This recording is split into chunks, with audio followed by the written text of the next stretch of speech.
You're catnip to a girl like me. Do you remember the very first moment you watched Batman Returns 1992? I still remember it clearly. When we walked out of the theatre, I played the Penguin. My older brother was Batman, and my cousin was, of course, Catwoman. We walked along reenacting scenes, striking poses, and arguing about who was cooler. It was truly one of the most beautiful childhood memories I have. And strangely, after all these years, I finally began to realise Batman Returns is not a normal superhero movie at all. It is the film that terrified Hollywood. Because did you know that this film was abandoned by McDonald's themselves because they believed it was too sexually charged, deviant and disturbing for children? Michelle Pfeiffer had the Catwoman suit vacuum sealed directly onto her skin to the point where she couldn't even go to the bathroom on her own throughout the shooting day. And Tim Burton turned down $50 million walking away from Batman because he believed he had pushed the character as far as it could possibly go. And that is only the surface. Today, we will reopen the darkest and strangest behind-the-scenes doors of Batman Returns 1992.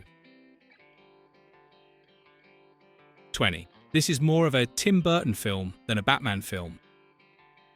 From the very first frames of Batman Returns, you can clearly sense that something is different. Gotham is no longer a familiar superhero city, but feels more like a dark, warped and gloomy fairy tale. That is no accident. This is the moment when Tim Burton truly held full creative control. After the huge success of Batman, Burton was not eager to make a sequel. He never really saw himself as a franchise filmmaker. But Warner Brothers wanted a second film at all costs, and the price they paid was granting Burton near total control, less interference, less commercial pressure, and the freedom to push the film fully in line with his own worldview. The result is that Batman Returns carries Burton's imprint more strongly than any other Batman film. Instead of focusing on the hero, the film digs deep into social outcasts, a theme that Burton has been obsessed with throughout his career. Seen this way, the Penguin can be regarded as a dark version of Edward Scissorhands. Therefore, Batman Returns may not be the best Batman film, but it is certainly an outstanding Tim Burton film. 19. A storyline cut from the original script. In the original script of Batman Returns, Bruce Wayne is present far more prominently than in the final film. When the audience first meets him, Bruce is in the Batcave tinkering with a new device that can turn Batman's cape into a glider, an idea that was later retained in the official movie. The script also delves more deeply into Bruce's inner life. Christmas is a painful time for him because of his parents' death, and he is unsure what gift he should buy for Vicky Vale. Yes, Vicky Vale still exists in this version, and she is not just a former lover, but Bruce's current partner. The script also included bold action sequences that were ultimately cut, Batman fleeing from the police, even stealing one of their horses to escape, a large-scale chase through Gotham's subway system, and a bitter symbolic detail Batman merchandise disappearing from store shelves, replaced by Teenage Mutant Ninja Turtles and The Simpsons. Batman is not only framed, he is replaced. And that is precisely why the Vicky Vale storyline vanished from the final version of Batman Returns. Burton no longer wanted to tell the story of a misunderstood man who still had an emotional anchor. He wanted a Gotham where all connections are rotting away, where Bruce Wayne is absolutely alone. 18. The film carries heavy sexual and deviant themes, causing McDonald to have to suspend cooperation. Do you remember the scene where Catwoman licks her fingers and smirks at Batman? Or the Penguin moaning among his penguins, clutching an umbrella loaded with suggestive meaning? From moments like these, Batman Returns made many viewers, especially American parents, suddenly realise this was no longer a superhero film for children. From the moment it hit theatres, Batman Returns shocked audiences not because of violence, but because of sexuality.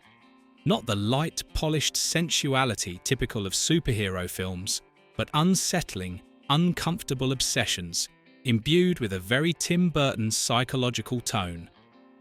Michelle Pfeiffer's Catwoman is not merely a seductive villain. The character is built around themes of sexual awakening, self-destruction, and social rebellion. The skin-tight leather costume, the whip, the way she moves and speaks all are overtly provocative. The Penguin even makes the audience feel more uneasy. Danny DeVito's character is portrayed with excessive instinctive expressions and a lack of control, from indecent gestures toward women to obsessive statements about the desire to maintain the lineage. This is a villain with a distorted appearance, representing the most primitive dark corners of humanity, completely different from previous cartoonized villains. And it is precisely here that the marketing disaster occurred. Few people know that McDonald's had signed a promotional partnership for Batman Returns very early on, preparing a Happy Meal campaign toys and child-focused packaging. But when the film was completed and screened, McDonald's panicked. Batman Returns was too dark, too sexually suggestive, and too distorted compared to the family-friendly Batman image that parents expected. McDonald's was forced to withdraw from the campaign, restricting or cancelling many products that had already been planned. 17. Pfeiffer's 15-foot fall had no safety equipment. During the fight between Batman and Catwoman inside the department store, Pfeiffer's character performs a backflip off a second-story platform, falling about 15 feet before landing in a perfect crouch. It looks striking, right? That's because Pfeiffer wasn't acting. The fall was real. Michelle Pfeiffer performed the roughly 15-foot drop herself with no cables, no wires, and no digital assistance. Chuck Pernell, the film's stunt coordinator, recalled that Pfeiffer insisted on doing the dangerous stunt despite safety concerns. She trained for 2 weeks with gymnastics coaches, practicing the timing of the flip and the landing technique. Pfeiffer completed the backflip in a single-take landing in the exact pose while the latex suit remained intact.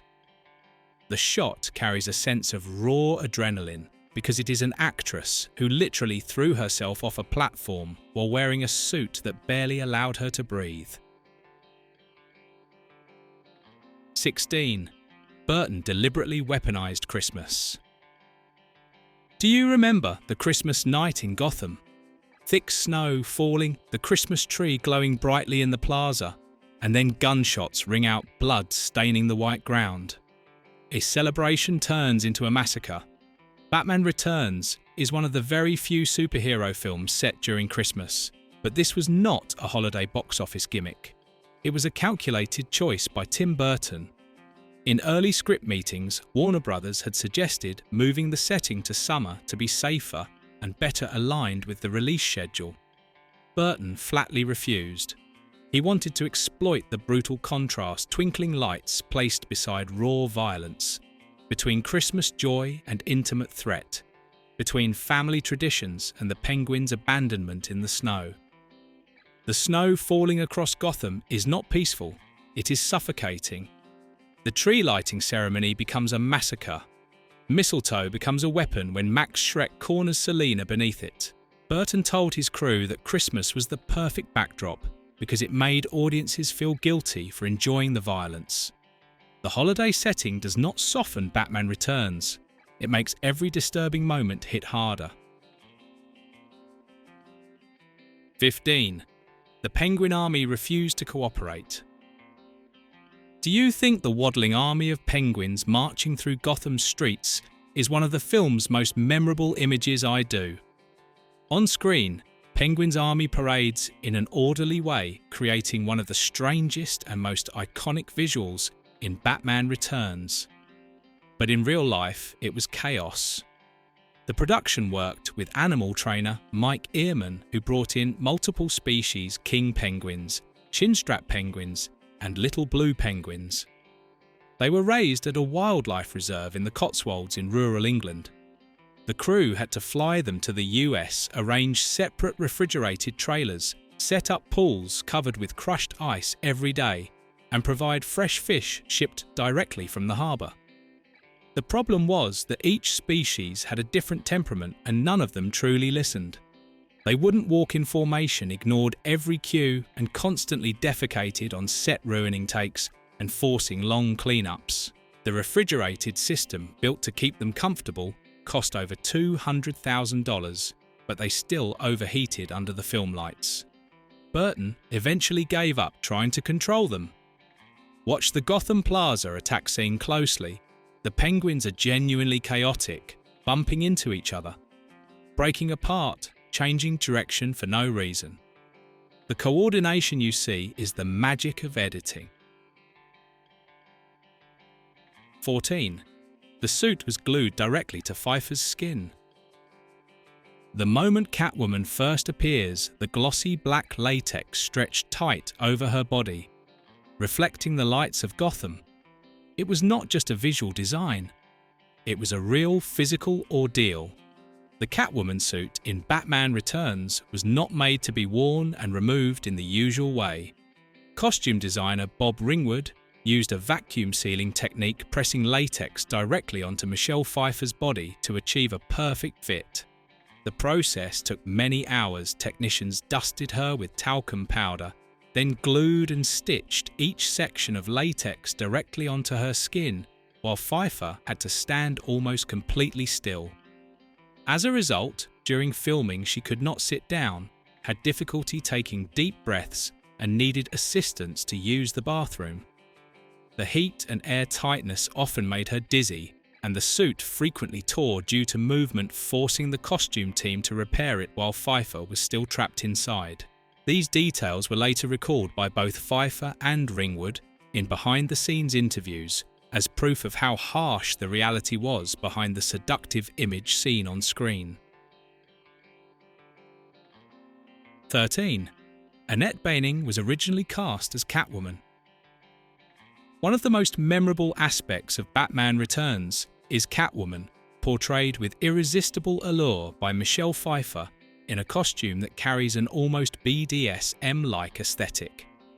However, Pfeiffer was not the original choice. According to production records confirmed by Warner Brothers and director Tim Burton, Annette Bening had been officially cast as Catwoman and was preparing to begin filming. She was forced to withdraw after discovering she was pregnant during the pre-production stage, which pushed the studio into urgently finding a replacement. Many names were considered. Sean Young was so eager for the role that she reportedly sewed her own Catwoman costume and showed up at the audition wearing it, but that effort did not help her secure the part. In the end, the role went to Michelle Pfeiffer, a choice that initially seemed like a last-minute fix, but ultimately became legendary. 12. A scene was cut for being too horrifying. Try to imagine Selena Kyle lying motionless in a dark alley, her body twisted and broken after the fall, while stray cats slowly creep closer. Just thinking about it is unsettling, and thankfully, it never made it to the screen. In the original script of Batman Returns, Selena Kyle's rebirth was depicted in a far more disturbing way than what audiences ultimately saw. After being pushed from the building by Max Schreck, Selena does not simply lie unconscious among the cats. According to the script and behind-the-scenes notes, the cats begin licking her blood, biting and clawing at her body while she is still conscious, but unable to move. The intention was to emphasize a transformation rooted in instinct and savagery. Catwoman is born not through magic, but through pain and bodily violation. This scene was prepared to be filmed using practical effects, but when it was shown to test audiences, the reaction went beyond expectations. Many viewers were deeply disturbed. Parents reacted strongly against it, and according to behind-the-scenes accounts, later recalled in crew interviews, Tim Burton personally decided to remove the scene. He felt it went too far, not only for children, but even for the dark tone he himself was pursuing. 11. Pfeiffer put a live bird in her mouth. If you ever felt unsettled by the moment when Catwoman catches a bird and places it between her lips before letting it fly away, that reaction is exactly what the film intended. What few people know is this: it was not a prop. Michelle Pfeiffer insisted on using a real bird instead of a fake one. She spent several days working with a trained parakeet, gradually getting it accustomed to being close to her face. During filming, Pfeiffer gently placed the live parakeet into her mouth, held it there for about 3 seconds, and then released it. The bird was not harmed in any way, but the image of Pfeiffer's mouth enclosing living feathers disturbed audiences in precisely the way Burton wanted. Pfeiffer herself suggested the detail as a way to convey Catwoman's transformation, moving beyond anything that could still be recognized as human. 10. The original script revolved around a buried treasure. Before Tim Burton officially came on board, the sequel was simply titled Batman 2 and followed a very different direction. At that point, the core of the story was not about social outcasts or psychological darkness, but about a buried treasure hidden beneath Wayne Manor. Penguin and Catwoman teamed up for the sole purpose of literally digging into Gotham's past. But the oddities did not stop there. In early drafts, Penguin also planned to freeze the entire city of Gotham, an idea that was later almost fully recycled for Batman and Robin with Mr. Freeze. The film was also meant to bring Vicky Vale back, continuing the romantic triangle between her Bruce Wayne and Batman. At one stage, the script even revealed that Max Schreck was Penguin's biological brother, turning the story into a family melodrama straight out of comic books. As for Penguin running for mayor of Gotham, that plotline was no coincidence. It was directly inspired by the 1960s Batman television series, where Penguin had done the very same thing. 9. Gotham City was designed based on Metropolis. From the very first frames, Batman Returns makes it clear that Gotham City is no longer a real city in the conventional sense. It is bleak, warped, cold, and feels like an architectural nightmare. This was no accident. Tim Burton has repeatedly admitted that he drew direct inspiration from Fritz Lang's silent film Metropolis, a classic depiction of a city crushed under power and industrialization. In Batman Returns, Gotham is designed with colossal human statues, massive oppressive structures, and oversized levers and gears that strongly echo the imagery of workers operating giant machines in Metropolis. This city was not created for people to live comfortably in, it was designed to crush them. This is the Gotham where Penguin is abandoned at birth, where Selina Kyle is pushed out of a window, and where Max Schreck manipulates everything from above. 8. The film was treated like The Empire Strikes Back. I genuinely don't understand a segment of online fans. They praise The Empire Strikes Back for being dark, daring, and willing to put its characters through suffering. Yet they criticise Batman Returns for exactly the same reasons too: dark, too daring, and filled with characters enduring psychological trauma. I believe Tim Burton deliberately applied the approach of The Empire Strikes Back, which director Irvin Kershner once described as the Second Symphony, a chapter where the characters we love are thrown straight into hell to test them. The similarities are clear. Both films have a cold atmosphere, and both use snow as a metaphor for inner frost and emotional turmoil. Batman Returns even once had an ice-themed logo, though it was never officially used. Both works tell the story of a hero, or, in the case of Returns, a hero who must pass through a spiritual winter in order to redefine themselves, and both end with a kind of cliffhanger. The character turns their back to the audience facing an uncertain future.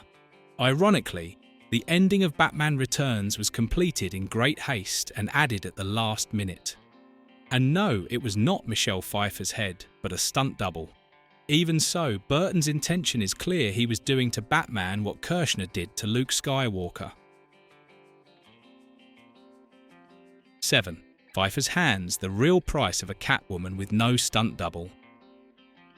Do you remember the scene where Catwoman enters the department store, turns her back, and snaps her whip in a clean arc, slicing off 4 mannequin heads? That wasn't visual effects, and it wasn't luck. It was the result of 3 months of painful training and real scars. To play Catwoman, Michelle Pfeiffer trained with Anthony DeLongis, one of Hollywood's foremost whip masters, for 3 months, about 6 hours a day. Most importantly, Pfeiffer refused to use a stunt double. Every whip crack you see on screen was performed by her. The problem is that a leather whip is anything but forgiving. During missed swings, the whip snapped back around Pfeiffer's wrists, cutting into her skin and leaving open wounds. This happened so often that she had to wrap her hands in bandages between training sessions and shoots. Some of those scars remain to this day. 6. Walken improvised his own death. The moment Max Schreck is taken down by Catwoman is one of the most haunting scenes in Batman Returns. As Catwoman presses a stun gun to Schreck's mouth and kisses him, his body begins to convulse violently, his face twisting as if he is in real pain. What's notable is that most of this scene was never choreographed in advance.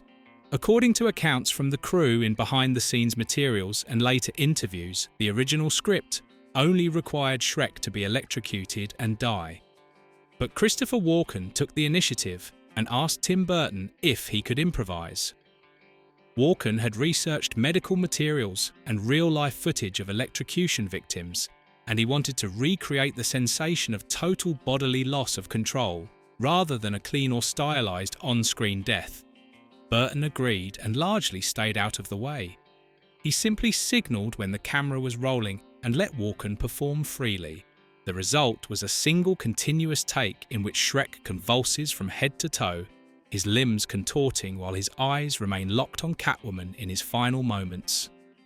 It is precisely this unsettling realism that makes the scene far more disturbing than what audiences were used to in superhero films of that era. 5. Marlon Wayans was once chosen to play Robin. Right after Batman, 1989, Warner Brothers wanted to bring the character of Robin into the films. In the original script for Batman 1989, the Joker appears at a street circus festival and causes the death of Dick Grayson's acrobat parents. The film was originally supposed to end with Grayson moving into Wayne Manor. However, Tim Burton decided to cut this entire storyline. By the time of Batman Returns, the idea resurfaced once again. This time, there would have been a circus scene in which the Penguin causes the Grayson family to fall to their deaths. Warner Brothers was so determined to put Batman's loyal sidekick on screen that they cast Marlon Wayans as Robin, and he even went as far as doing costume fittings for the Robin suit. This would have been groundbreaking because having a black Robin as early as 1992 was extremely rare. Personally, I'm quite disappointed that it never happened. But once again, Burton opposed including Robin in the film, and the character was removed yet again. Perhaps that is why Robin still appeared in the line of tie-in toys. I have always found this rather strange since he does not appear in the film at all. Some people even claim that the original Robin figure was black but was repainted white when the toy line was officially released. 4. There were plans for a standalone Catwoman film. The final scene of Batman Returns, when the bat signal lights up and Selina Kyle quietly looks up from the shadows, was not a random moment. It was meant as a promise of a next chapter. After Batman Returns was released, Michelle Pfeiffer's Catwoman became the most talked about character in the film. The positive response from audiences and critics led Warner Brothers to seriously consider a solo spin-off project for Selina Kyle, something very rare in the early 1990s when the concept of a cinematic universe barely existed. According to behind-the-scenes interviews with producer Denise Dinovi and Pfeiffer herself, a Catwoman script was developed in a noir psychological direction, continuing Tim Burton's dark tone. Pfeiffer agreed to return on the condition that the story would retain Selina's tragic depth and inner conflict. However, the project was repeatedly delayed due to changes in studio leadership concerns that the tone was too dark and the new direction Warner Bros. Later wanted to impose on the Batman brand. As a result, the standalone Catwoman film was shelved. 3. The Ravens, a conspiracy that buried Gotham since 1880. In one of the earliest and most ambitious scripts for Batman Returns, the centre of the story was not Penguin or Catwoman, but 5 Raven statues artifacts that carried Gotham's darkest secret. The story goes back to the year 1880. When Gotham's treasury was stolen, the city stood on the brink of financial collapse. 5 wealthy men appeared offering to save Gotham with their money in exchange for control over land resources and lucrative contracts. They became the city's new elite known as the 5 Families. But the truth was concealed, they were the very ones who had stolen the treasury. The money was hidden away, and the 5 Raven statues were created as keys each family kept to one. When all 5 were brought together, they would reveal the location of the hidden fortune. 2. The film was originally intended to introduce Two-Face. Think back to the moment when Catwoman kisses Max Schreck with an electric current. The flash of light erupting like a curse. That scene was not originally meant for Schreck. In Batman Returns, the character Harvey Dent was originally planned to return and officially transform into Two-Face. In the previous film, Billy D. Williams had appeared as Harvey Dent, clearly planted as a seed for the future. According to early script drafts, the scene in which Catwoman delivers an electrified kiss to the villain was initially written for Dent. The electric shock would have disfigured half of his face, the tragic moment that would give birth to Two-Face, while plunging Gotham into an even darker moral spiral. It would have been a highly symbolic climax, justice itself torn in two. But Tim Burton changed direction. He decided to remove Harvey Dent from the story and create Max Schreck instead. An entirely new villain, one who functioned as a metaphor for predatory capitalism rather than a figure fallen from the pursuit of justice. 1. Burton walked away from $50 million. Despite all the controversy, Batman Returns still grossed over $260 million worldwide. For Warner Bros., that was a success big enough to immediately greenlight a sequel. A project tentatively titled Batman Continues was quickly outlined with the Riddler as the main villain and the possibility of Catwoman returning. To keep Tim Burton on board, the studio made an enormous offer, a contract rumoured to be worth $50 million.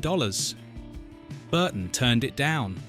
According to people close to him, Burton said that he had pushed Batman as far into darkness as he possibly could with Batman Returns. He did not want to repeat himself, nor did he want to dilute the world he had just built simply to please the market. Warner Bros. Then shifted direction completely.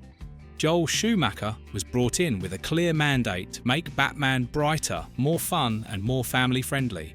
The result was Batman Forever, a neon-coloured, humorous and highly commercial film that stood almost in direct opposition to the legacy Burton had left behind. So what about you? Which moment from Batman Returns? 1992 is the one you remember most. Leave a comment. And if you want to continue unlocking other deleted scenes from Hollywood's golden age, don't forget to like, subscribe, and turn on the notification bell. You will be surprised by what Hollywood has kept hidden from you for decades.